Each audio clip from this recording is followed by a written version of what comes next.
हमारे साथ राजीव जेटली जी बने हुए हैं, आप इनेलो प्रवक्ता हैं। राजीव जी, यहाँ प्रश्न एक ये भी है कि उपचुनावों में बीजेपी का जो खराब प्रदर्शन है, हरियाणा के बगल के स्टेट्स में जो चुनाव हुए हैं, इस खराब प्रदर्शन के संकेत आखिर क्या हैं? क्या अंदाजा लगाया जाए हरियाणा के आने वाले चुनावों पर, क्या इसका असर पड़ेगा? देखिए, हरियाणा प्रदेश के बारे में तो मैं चर्चा कर सकता हूं, लेकिन दूसरे प्रदेशों में क्या प्रॉब्लम रही है, क्या उनकी समस्याएं रही हैं, उसके बारे में मुझे ज़्यादा ज्ञान नहीं है जी। लेकिन हरियाणा प्रदेश की बात करूं तो मैं आपको इतना बताना चाहता हूं कि कोई भी राजनीतिक दल अगर व्यवस्था में होता है जी। तो उसका असली जो इश्यू मुद्दा होता है वो जनता के लिए संघर्ष करना होता है। ठीक है। मौजूदा सरकार कांग्रेस के कुशासन से हरियाणा प्रदेश की जनता त्रस्त है। हरियाणा प्रदेश की जनता नहीं चाहती कि वो कांग्रेस के साथ जाए, लेकिन हरियाणा प्रदेश के अंदर ही भारतीय जनता पार्टी में कुछ ऐसे नेता भी हैं जो शायद इनकी पार्टी को पनपने नहीं देना चाहते, और उसके पीछे वजहें ये हैं क्योंकि वो खुद जी। कहीं ना कहीं से हमारे माननीय मुख्यमंत्री के साथ गठबंधन करके बैठे हैं, क्योंकि हरियाणा प्रदेश की जनता कांग्रेस मुक्त शासन चाहती है। जैसा मोदी जी ने कांग्रेस मुक्त शासन देश में दिया जी। ऐसा ही कांग्रेस मुक्त शासन हरियाणा प्रदेश की जनता हरियाणा में भी चाहती है, जिसके लिए अगर कोई ईमानदारी से जंग लड़ रहा है, कोई ईमानदारी से जनता के लिए संघर्ष कर रहा है, तो वो इंडियन नेशनल लोक दल है। लेकिन इनके ही भारतीय जनता पार्टी के पूर्व और मौजूदा अध्यक्ष नहीं चाहते कि भारतीय जनता पार्टी या कुछ, क्योंकि ये पार्टी कुछ सीटों तक ही सीमित है हरियाणा प्रदेश में भी 8-10 सीटों में, ये उन सीटों को भी कांग्रेस पार्टी को बेचना चाहती है।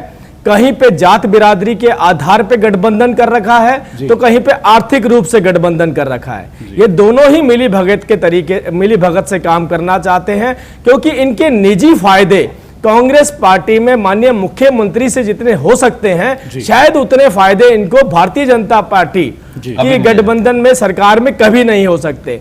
और इंडियन नेशनल लोक दल ने हमेशा ये आवाज उठाई है कि ऐसे बिके हुए नेता ही कांग्रेस को बार बार हरियाणा प्रदेश में मौका देते रहे हैं आने के लिए।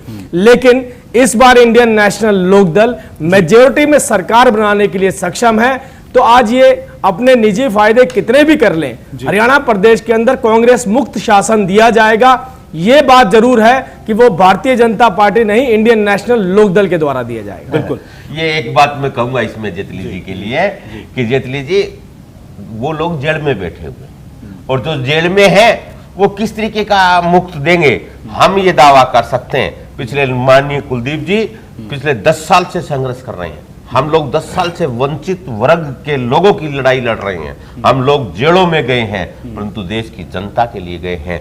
इसलिए ये जो मैंडेट देने की बात है, देश के लोग जो लड़ाई लड़ने की बात है, वो अजका पार्टी के माननीय मुख्यमंत्री कुलदीप बिश्नोई जी होंगे निश्चित तौर पे। मुझे तो जेटली जी की इस बात पे एक अजीब सी बात लगती है कि वो कहते हैं कि प्रदेश में वो सत्ता देंगे जो तिहाड़। चलिए, ये इस पर हम बाद में लौटेंगे। पहले मैं एक छोटी सी टिप्पणी करना चाहता हूं, क्योंकि मेरे को आज कहीं बहुत जाना है, मेरे पास टाइम कम है, लेकिन मैं तंवर साहब की इस बात का जवाब देना चाहता हूं कि तंवर साहब को भी अपने आप को एकोमोडेट करना है राजनीति में, हजका को भी एकोमोडेट करना है, तो मजबूरी बन जाती है कि इनको भी कहना पड़ता है कि हाँ हम भी देंगे। मुद्दा यह है, आज ग्राउंड रियलिटी जो है, मौजूदा परिस्थिति वो यही बताती है, अगर हरियाणा प्रदेश में कोई पार्टी, कोई राजनीतिक दल सरकार बना रहा है, तो वो इंडियन नेशनल लोक दल बना रहा है। वो गठबंधन और वो राजनीतिक दल नहीं बना रहा, वो गठबंधन और वो राजनीतिक दल नहीं बना रहा जिस गठबंधन और राजनीतिक दल की शुरुआत इस बात से हुई हो कि हम ब्राह्मण को और इतनी दलित को दें। चलिए, आप लोग सब यहाँ पर वरिष्ठ नेता हैं अपनी अपनी पार्टियों से, लेकिन मुद्दा ये नहीं है। हम जिस मुद्दे पर उस पर लौटते हैं। हमारे साथ मनमोहन शर्मा जी बने हुए हैं, वरिष्ठ पत्रकार आप हैं।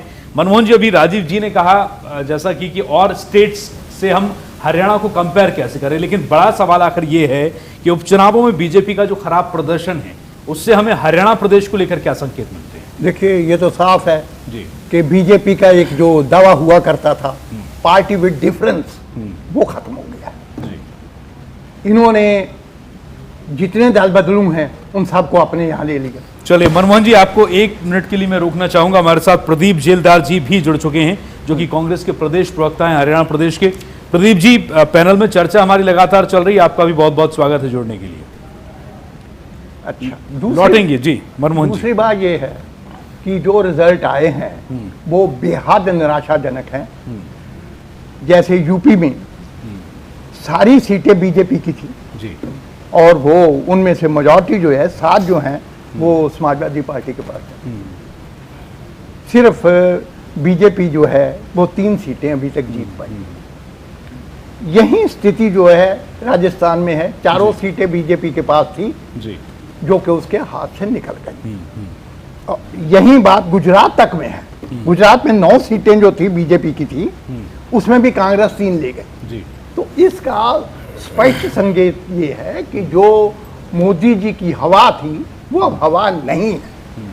क्योंकि बात क्या हुई है, देखिए इंटरनेशनल फ्रंट पर तो आप अपना चेहरा चमकाने की कोशिश कर रहे हैं जी। और जो बेसिक इशू हैं इस देश के वो आप नेग्लेक्ट कर रहे हैं। तो इसलिए आम आदमी का जो है बीजेपी से मोह भंग हो रहा है। और हरियाणा की तो और बुरी हालत है। हरियाणा में तो जिस तरीके से टिकट बटी हैं और जिस तरह से प्रदर्शन हो रहे हैं, मुझे ये समझ नहीं आती कि अनुशासन प्रिय पार्टी और सबसे अनुशासित दल होने का दावा करने वाली बीजेपी की क्या हालत हो गई है। क्या ये चाहते क्या है? हर जगह पर विरोध हो रहा है। चलिए मनमोहन जी, लौटेंगे अभी आपके पास हम, और तमाम हमारे जो पैनल में एक्सपर्ट्स हैं वो भी बने हुए हैं, आप सभी से भी हम रिएक्शन लेंगे। लेकिन इस वक्त मैं राजीव जी के पास लौट रहा हूं। राजीव जेटली जी, आपके पास समय थोड़ा सा कम है, लेकिन इस विषय पर आपका फाइनल कमेंट कि क्या संकेत हैं बीजेपी के इस हार के हरियाणा के परिप्रेक्ष्य में, और इसके अलावा मोदी फैक्टर हरियाणा में आप क्या देख पा रहे हैं? देखिए, मैं कल भी एक आप ही की चर्चा में बैठा था और मैंने एक बात रखी थी। मुझे लगता है मेरी बात में ही सारा जवाब है कि पूरे देश ने, इस प्रदेश ने नहीं पूरे देश ने मोदी जी को अपना समर्थन दिया था। कैंडिडेट को दरकिनार किया था, बाईपास करके वो मोदी जी के पास गए थे। और जब उनको अपना समर्थन दिया था, उस प्यार के नाते हर बच्चे ने, बड़े ने, बुजुर्ग ने एक कागज़ का मुखौटा मोदी जी का पहना था और ये बताया था कि हम मोदी जी के साथ हैं। पूरा प्रदेश, पूरा देश अपने अपने काम पर लग गया। लोग अपने निजी व्यवसाय में लग गए, कोई अपने काम में लग गया, मोदी जी अपने काम में लग गए। वो फटे हुए मुखौटे भारतीय जनता पार्टी के प्रदेश कार्यकारिणी के लोग आज भी पहनकर घूम रहे हैं और अपना मुखौटा छुपाना चाहते हैं, कहीं मेरा असली चेहरा जनता को नजर ना आ जाए। तो मुझे लगता है जनता उनके असली चेहरों को देख पा रही है, उनको देख पा रही है किस तरीके से उन्होंने हरियाणा प्रदेश के हकों को बेच दिया एक व्यक्ति विशेष को, जिसको माननीय मुख्यमंत्री कहते हैं। तो ऐसे में चाहे मोदी जी की लहर हो, चाहे मोदी जी की लहर ना हो, हरियाणा प्रदेश में कम से कम भारतीय जनता पार्टी का कोई वजूद नहीं है। ये कहीं पे भी सर्वाइव नहीं करने वाली। बिल्कुल सही जी, चलिए बहुत बहुत शुक्रिया आपका राजीव जी, आप हमारे साथ जुड़े, क्योंकि आपके पास समय की कुछ कमी है। हमें जानकारी है कि आपको आज कहीं निकलना भी है, आपको कहीं जाना है अभी। तो राजीव जी से हमने उनका फाइनल कमेंट लिया। राजीव जेटली, प्रदेश प्रवक्ता, इनेलो।